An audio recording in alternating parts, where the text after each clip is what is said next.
Credit എടുക്കൽ പിന്നെയാവാം, പദ്ധതികൾ ആദ്യം നടപ്പിലാക്കൂ എന്ന് സംസ്ഥാന സർക്കാരിനോട് കേന്ദ്രമന്ത്രി ജോർജ് കുര്യൻ. പ്രധാനമന്ത്രി കിസാൻ സമ്മാൻ നിധിയുടെ 17ാം ഗഡു വിതരണവുമായി ബന്ധപ്പെട്ട കുമരകം കൃഷി വിജ്ഞാൻ കേന്ദ്രത്തിൽ നടന്ന പരിപാടിയിലാണ് കേന്ദ്രമന്ത്രിയുടെ വിമർശനം. കേന്ദ്രം നൽകുന്ന 60% ഫണ്ടിൽ ക്ഷാമമില്ലെന്നും പദ്ധതികൾ നടപ്പിലാക്കുന്നതിലാകണം ശ്രദ്ധയെന്നും അദ്ദേഹം പറഞ്ഞു. കേന്ദ്ര പദ്ധതികൾ പലതും സംസ്ഥാനത്ത് നടപ്പാക്കുന്നതിൽ വീഴ്ച വരുത്തുന്നുവെന്ന് കേന്ദ്രമന്ത്രി ജോർജ് കുര്യൻ.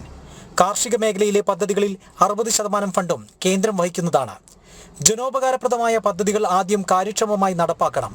ക്രെഡിറ്റ് എടുക്കുന്നതിനുള്ള രാഷ്ട്രീയം പിന്നീടാകാമെന്ന് അദ്ദേഹം വിമർശിച്ചു. അപ്പോൾ ഫണ്ടിന്റെ കാര്യത്തിൽ പ്രശ്നങ്ങളൊന്നുമില്ല. കേന്ദ്ര സർക്കാരിനെ സംബന്ധിച്ചിടത്തോളം ധാരാളം ഫണ്ടുകളുണ്ട്. അത് കർഷകർക്ക് കൊടുക്കാനുള്ള സംവിധാനം ഇതൊക്കെ നേരിട്ടാണ് വരുന്നത്. നമ്മുടെ ഈ കിസാൻ സമ്മാൻ നിധിയൊക്കെ നേരിട്ടാണ് വരുന്നത്. മറ്റേത് സംസ്ഥാന സർക്കാർ ത്രൂ ആണ്.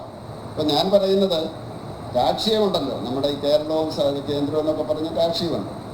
പദ്ധതികൾ ആദ്യം നടപ്പിലാക്കുക, അതിനുശേഷം ജനങ്ങൾക്കുള്ള പദ്ധതി നടപ്പിലാക്കുക, അതിനുശേഷം അതിൻ്റെ ക്രെഡിറ്റിന് വേണ്ടിയുള്ള പൊളിറ്റിക്കൽ മത്സരം നടത്താം. അപ്പം ജനങ്ങളെ ബോധ്യപ്പെടുത്തുന്നവർക്ക് ജനങ്ങൾ അതിൻ്റെ കൂടെ നിൽക്കട്ടെ. അപ്പോൾ അങ്ങനെയാകുമ്പോൾ നാട് വികസിക്കും. പല സംസ്ഥാനങ്ങളിലും അങ്ങനെയാണ്. ദക്ഷിണേന്ത്യയിൽ കേരളത്തിൽ മാത്രമാണ് പാൽ ഉൽപാദനം കുറയുന്നത്.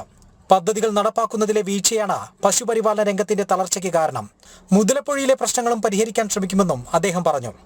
പ്രധാനമന്ത്രി കിസാൻ സമ്മാൻ നിധിയുടെ 17ാം ഗഡു വിതരണവുമായി ബന്ധപ്പെട്ട് കുമരകം കൃഷി വിജ്ഞാൻ കേന്ദ്രത്തിൽ നടന്ന പരിപാടി ഉദ്ഘാടനം ചെയ്ത് സംസാരിക്കുകയായിരുന്നു അദ്ദേഹം.